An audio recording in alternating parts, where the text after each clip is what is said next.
সুন্নাত পড়িনি, আমি ফরজ নামাজ পড়ছি, পায়খানা করছি, ওযু দেই নাই, আমি নাপাক অবস্থায় আমি তোমাকে রান্না ঘরে করে খাওয়াইছি, জোহরের নামাজ পড়ছি 3টার সময়, আসরের নামাজ পড়ছি মাগরিবের আগে, এইভাবে টাইম ছাড়া বে টাইমে নামাজ পড়ছি, ইবাদতের মধ্যে আমার ত্রুটি হয়ে গেছে, এইরকম করে 3 দিন খাওয়াইছি, 3 দিনের মধ্যে তোমার রেজাল্ট হয়ে গেছে, আমি তোমাকে ওলি বানাইতে, এটা আমার বাম হাতের কামাই। এবার স্বামী বলে, বিবি রে আমাকে ওলি বানাইতে তোমার পিছনে অনেক ইবাদত আছে, অনেক শ্রম আছে, চিল্লাই এখন মারহাবা।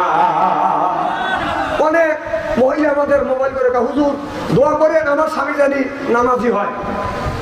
আমরা জীবন ভরা মোল্লারা, বাংলাদেশের সব মোল্লারা দোয়া করিয়া তোমার স্বামীকে নামাজি বানাতে পারবে না, নামাজি বানাতে যদি পারে একমাত্র তুমিতে পারবে। বললো হুজুর এই যে কান্নাকাটি করি, দোয়া করি, আল্লাহ কানে শোনে না। তুমি আল্লাহ কানে ঠিকই শোনে, তোমার শ্রম নাই। কি নাই? সকালবেলা মুয়াজ্জিন যখন বললেন আসসালাতু খায়রুম মিনান নাওম, যখন আসসালাতু খায়রুম মিনান নাওম যখন বলবে, আপনি তখন আপনার সুন্দর করে শীতের দিনে আপনার গরম পানি একটু বয়েল করিয়া স্বামীকে বলবে, স্বামী রে আমি তোমাকে ওযুর পানি দিচ্ছি, আসো আমি তোমাকে ওযু করা দে। আল্লাহ নবী বললেন, স্বামী যদি বিবিকে ওযু করা দেয়, সুবহানাল্লাহ বললেন না, ওযু যদি করা দেয়, স্বামী আমি আপনাকে ওযু করে দিই, ওযু করে দেওয়ার পরে আপনার আঁচল দিয়ে স্বামীর হাতের পানি, মুখের পানি, দাড়ি পানি মুছে দিয়ে দাড়ি ধরে যদি চুমন দেয়, আল্লাহ নবী বললেন স্বামী নামাজ পড়িয়া যে সওয়াব পাবে, জামাতে নামাজ পড়িয়া যে সওয়াব পাবে, বিবি স্বামীর খেদমত করিয়া সমান সমান সওয়াব আল্লাহ তার আমলনামায় দিয়ে দিবি। কোন নারী স্বামীকে যা যদি বলে, স্বামী রে আপনি নামাজ পড়তে যান, 1 দিন 2 দিন 3 দিন 5 দিন বললেই স্বামীর বিবির কথা স্বামী শুনবে। আপনি যাইয়া স্বামীর মাথাতে হাত বুলা দিবেন, প্রয়োজন হলে হাতে একটু পানি নিয়ে মুখে দিয়ে দিবেন, ছিটিয়ে দিয়ে দিবেন, দেখেন আবার চলদানি ফাটায় না।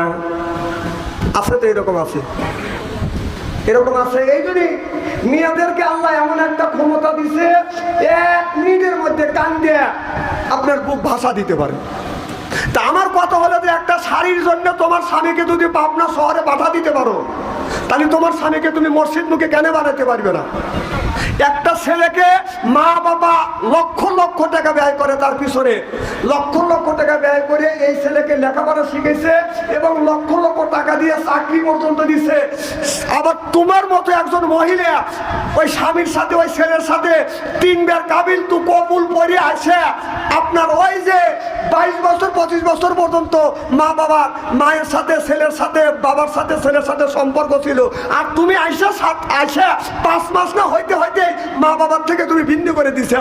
তুমি যদি মা বাবার থেকে ভিন্ন করে দিতে পারো, তাহলে তোমার স্বামীকে তুমি মসজিদ মুখী কেন বানাতে পারবে না? কথা বল, আগে বুঝতেছেন নাকি? আমার কথা হচ্ছে যে একজন মহিলা জীবনে, একটা যুবক তোমাকে জীবনে দেখে নাই, তোমাকে বিয়ে করে নিয়ে এসছে, মা বাবার সাথে বিয়ের আগে সম্পর্ক ছিল, আর তুমি আসার সাথে সাথে মা বাবার সাথে সম্পর্ক তুমি বিচ্ছিন্ন যদি করতে পারো, তোমার স্বামীকে কেন তুমি মসজিদ মুখে বানাইতে পারবে না? কথা কর না, এখন তো ঠিক কইতেছি, আর বাড়ির যান আমার ভাইয়েরা, ভালো করে লক্ষ্য করে শোনো। আল্লাহ বললেন ইন্নাল্লাযিনা আমানু, ইন্না মানে নিশ্চয়ই আল্লাযিনা যারা ঈমান আনবে ওই আল্লাহর উপরে, ও আমিলুস সলিহাত, আর যারা নেক কাজ করবে। 1 নাম্বার ঈমান, আর যারা 2 নাম্বার নেক কাজ করবে। 1 নাম্বার ঈমান আনা লাগবে, ঈমান আনা লাগবে, 2 নাম্বার নেক কাজ করা লাগবে। নেক কাজের মধ্যে নামাজ আছে, রোজা আছে, হজ আছে, যাকাত আছে, ভালো ভালো কাজ। বাজার নেক কাজের মধ্যে বাজার ঢুকে গেছে। কোন ব্যক্তি যদি এই 2টা কাজ করে, আল্লাহ বিশাল বড় একটা জান্নাত দিবে, সেটা হলো জান্নাতুল ফেরদাউস। চিল্লাইয়া এখন সুবহানাল্লাহ। আজকে আমরা নামাজ পড়ি না, রোজা রাখি না, নামাজের কাছে যাই না। আল্লাহ কোরআন কারীমের মধ্যে 80 থেকে 82 জায়গা বললেন, ও আপনি মুসল্লা নামাজ কায়েম করো, তো যাকাত আদায় করো, কুতিবা আলাইকুমুস সিয়াম, রমজান মাস আসছে রোজা রাখো। এ কথা কার? আরো জোরে। আমি জানি যারা আপনারা আমার কথার জবাব দিচ্ছেন দিচ্ছেন না, বাড়ি থেকে আপনাদের বউ নিষেধ করে দিছে, জালসা যায় কোনো কথা বলে না, কেন পুলিশ ধরে নিবে পারে না? না, আমি এগুলো বুঝি। তাহলে আল্লাহ বললেন ওয়াকিমুস সালাহ, নামাজ কায়েম করো, ওয়াতু যাকাত, যাকাত আদায় করো, কুতিবা আলাইকুমুস সিয়াম, রমজান মাসে রোজা রাখো। তাহলে আল্লাহ বললেন বান্দারে নামাজ পড়ো আর আমি আল্লাহ আমার ইবাদত করো। নামাজের কথা 80 থেকে 82 জায়গা বললেন, যাকাতের কথা আল্লাহ 30টা জায়গা বললেন, আর কুতিবা আলাইকুমুস সিয়াম, রমজান মাসে রোজার কথা আল্লাহ আপনার 1 থেকে 2টি জায়গা আল্লাহ বলেছে। এ যুবক, নামাজের কথা 80 থেকে 82 জায়গা, যাকাতের কথা 30 জায়গা, কুতিবা আলাইকুমুস সিয়াম, রমজান মাস আসলে রোজা রাখো, এই কথাটা 1 থেকে 2টি জায়গা বলছে। তাহলে কেন তুমি নামাজ পড়লে না? তোমার বয়স 20 বছর হয়ে গেল যুবক, 20 বছর হয়ে গেল। 20 বছর 25 বছর হলে একটা যুবকের বিয়ে হয়। যেদিন ওই যুবকটা বাদান বিয়ে করতে যাবে সেই দিনই কিন্তু বাদান 2 রাকাত নফল নামাজ পড়ে কি পড়ে না? কারণ আল্লাহর ওয়ালিরা বলেছেন, মুফাসসির কিরামরা বলেছেন, আপনার ওই সরল মন নিয়ে, আপনার সলিড মন নিয়ে যদি আপনার নামাজ পড়া যায়, ইবাদত করা যায়, এই ইবাদত আল্লাহর দরবারে কবুল হয়। একটা যুবকের জীবনের সবচাইতে মনটা ফ্রেশ থাকে হলো বিয়ের দিনে। একটা যুবতীর মনটা ফ্রেশ থাকে বিয়ের দিনে। জোরে কাও, কিসের দিনে? আরো জোরে। যুবকরা শুনে ওদের আত্মাটা খাবলা দিয়ে উঠছে আত্মার মধ্যে। আর মুরব্বীরা বলতেছে বিয়ের দিনে, মানে এদের বিয়ে কাজা হয়ে গেছে। যখন নামাজ পড়তে যাবে, বিয়ে করতে যাবে, যদি বলা যায় যুবক তুমি 2 রাকাত নামাজ পড়ো, যুবক বলে আমি নামাজ পড়া জানি না, মসজিদের ইমামকে ডাকিয়ে নেবা তার নফল নামাজ পড়া। জোরকান ঠিক কিনা? কবি বলে এত বড় হলে নামাজ পড়লে না, আল্লাহর হুকুম মেনে চলো না, শয়তানের পথ ধরে অন্য রাস্তায় গেলে, শয়তানের পথ ধরে অন্য রাস্তায় গেলে কি করে পাবে তুমি ক্ষমা?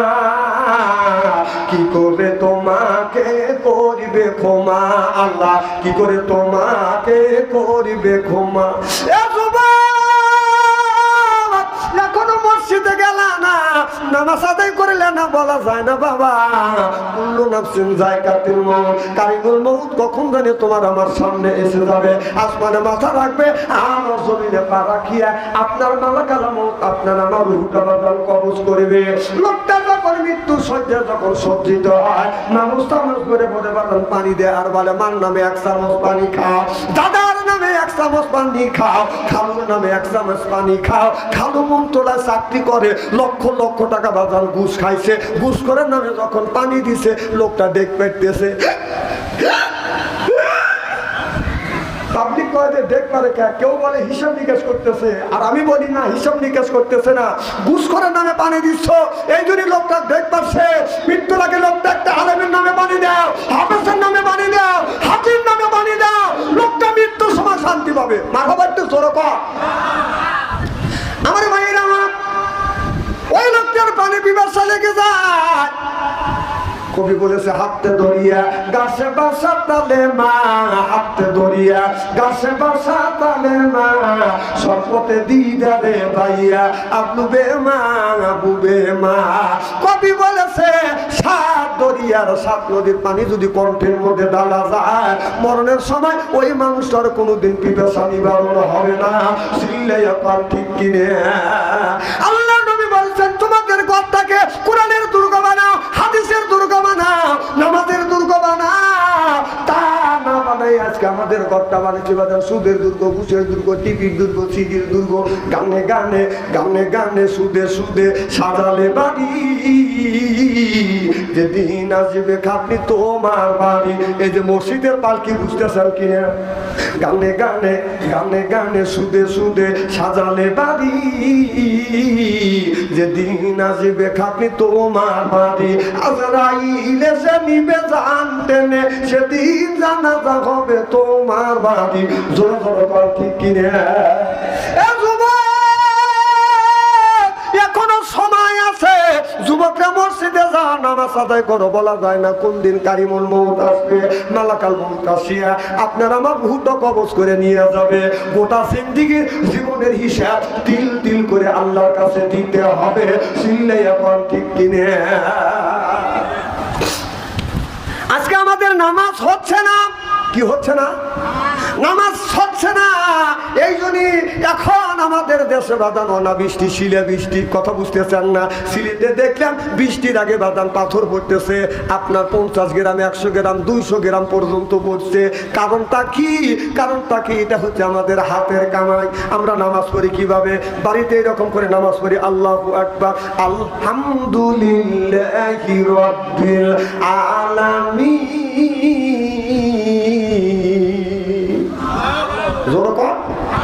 আল্লাহ সমস্ত প্রশংসা তোমার। এই কথাটা যখন মুখ দিয়ে উচ্চারণ করতেছি আমাদের মনটা চলে গেছে ফরিদপুর বাজারে। এরপরে বলতেছি মালিকিয়া মিদ্দিন। আল্লাহ আখিরাতের আদালতে এই মানুষটার ভালো মন্দ তুমি বিচার করবে, তুমি আল্লাহ। এই মনটা চলে গেছে বাদান ব্যবসার ভিতরে। এরপরে আপনি যখন বলতেছেন ইয়াকা নাবুদু ওয়া ইয়াকা নাস্তাইন, আল্লাহ তোমার ইবাদত করি, তোমার দাসত্ব করি, তোমার গোলামি করি, ঘরের মধ্যে থেকে, ছেলের টাচ মোবাইলের মধ্যে থেকে, বিবির টিভির মধ্যে থেকে গানের আওয়াজ বাদান বেশি আসছে। রূপে আমারা কুঞ্জলে, কান গেল তোর গানের তালে, নামাজ গেল তোর রসা বলে, আল্লাহর কোরআন কি যে বলে, একবার তুলে নে না কোলে। সুবহানাল্লাহ বললেন না? আপনার আমার গায়ে নামাজটা কায়াম দিয়া, এরপরে সিডি দিয়া, গায়ান দিয়া, মাপ দিয়া, ব্যবসা দিয়া, মার্কেট দিয়া যদি জগা খিচুড়ি করি, এই নামাজ পড়িয়া আল্লাহর জান্নাতে যাওয়ারও কোনোদিন বাদান সম্ভাবনা নাই। চিল্লাই এখন ঠিক কিনে? কয়েকদিন আগে এক বুড়ো কইতেছে, নাতি বলতেছে, নাতি যে কি হয়েছে দাদু? গানটা লাগা। কোন গানটা? ওই দিন যে আসরের নামাজ পড়ার সময় যে গান দিয়েছিল ওই গানটা দেখতে। বুড়ো ছালা কয় কি? যে কথাগুলি হচ্ছে সেই কথাটাই আমি তুলে দিচ্ছি। হয় দাবাত দিয়ে, না হয় না দাবাত দিয়ে। বুড়ো মানুষ কয় কি? তাহলে বোঝা গেল ও নামাজও পড়ছে, গানও কথা কয় না। শুনছে জোর কয়। আপনাদের খুব খারাপ লাগতেছে নাকি? আমি যদি এইভাবে কোনটা খানে আলোচনা করি, শোনার জন্য রাজি আছেন তো? হাত তুলে দেখান, দেখে রাগ করবেন কারা কারা? না না, আপনাদের মন মানসিকতা খুব ভালো আছে। আল্লাহর কাছে দোয়া করি আল্লাহ যেন জান্নাতে জানলে কেমন শিক্ষা দেয়। জোর কোন আমি আল্লাহর ওলি আব্দুল কাদের জিলানী রাহমাতুল্লাহ আলাইহি ওই জামানার মধ্যে সবচাইতে বড় ওলি। মারহাবা বললেন না? আল্লাহর ওলি আব্দুল কাদের জিলানী রাহমাতুল্লাহ আলাইহি তার চাইতে বড় ওলি তখনও ছিল না, এখনো হয় নাই, ভবিষ্যৎও হবেও, ভবিষ্যৎও হবেও। আগে দেখছেন গ্রামে গ্রামে, দেশে দেশে বড় বড় আল্লাহর ওলি হয়েছে, তাদের কিছু কিরামতি দেখাইছে। আর এখন বাংলাদেশে যদি একটা আল্লাহর ওলি যদি পান, যার হাতে স্ক্রিন টাচ মোবাইল আছে, ও জীবনে আল্লাহর ওলি হইতে পারবে না। যত বড় পীর কেন হয়, ও যখন ফেসবুকের মধ্যে ঢুকবে, মহিলা আসবে, ল্যাংটা ছবি দেখবে, ও ওলি না, ওলো শয়তানের দাদা। কতক্ষণ থেকে অনেক লোক বুজুর্গ আসতেছে, এবং বুজুর্গ যদি হয় ওর হাতে টাচ মোবাইল আছে কিনা, হে টাচ মোবাইল আছে, ওর হাতে যদি টাচ মোবাইল থাকে, একদিন না একদিন ল্যাংটা ছবি দেখছে। আল্লাহর ওলি, আল্লাহর ওলিরা যে আল্লাহর ওলি হবে, সে কোনোদিন টাচ মোবাইল ব্যবহার করবে না। সে টাচ মোবাইল ব্যবহার করলে মহিলাদের ছবি আসবে, জিনার কোন চোখের জিনা হবে হবে হবে। ওলি হয়েছে না? ও টাচ মোবাইল রেখেছে, ওলিরা দুনিয়ার থেকে বিদায় হয়ে গেছে, সেই ওলিদের বদনাম করতেছে। ওই বড় বড় চোখ করে টাকা আছে, পাম দিও না, পাম দিও না।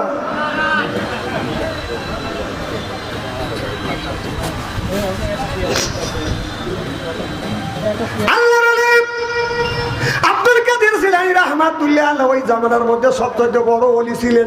সুবহানাল্লাহ। আর ওই জামানার মধ্যে একটা বড় চোর ছিলেন, জীবন ভরা চুরি করছে, ডাকাতি দিছে, জীবনে কোনোদিন চোরটা ধরা পড়ে না। চোর মনে মনে চিন্তা করতেছে আমি জীবন মারা শুরু করছি, ধরা পড়ি নেই, এই জামানার মধ্যে আমি সবচাইতে বড় চোর। আর আল্লাহর ওলি আব্দুল কাদের জিলানী রহমাতুল্লাহ আলাইহি এই জামানার মধ্যে সবচাইতে বড় ওলি। আল্লাহর ওলির ঘরে যায় আজকে আমি চুরি করে আনবো, দেখি কেমন ধরনের ওলি। সে যদি ওলি হয় তাহলে বাড়ির মধ্যে ঢুকলে, ঘরের মধ্যে ঢুকলে আর আমি আসতে পারবো না, আমাকে আটকা ফেলবে। দেখি সেই বড় না, ওলির দিকে সেই বড় না, চোরের দিকে আমি বড়। কথা কি বুঝতেছেন?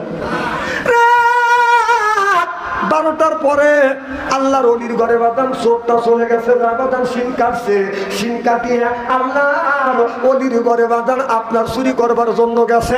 যায় বাদান আপনার চুরি করবে কি? আল্লাহর ওলির ঘরে তো বাদান কোনো কিছুই নাই। আল্লাহর ওলি আব্দুল কাদের জিলানী রহমাতুল্লাহ আলাইহির ঘরে আছে বাদান একটা লোটা, একটা গটি, আর কয়েকটা 2টা 3টে হলো বাদান জুব্বা আর মাথার পাটি।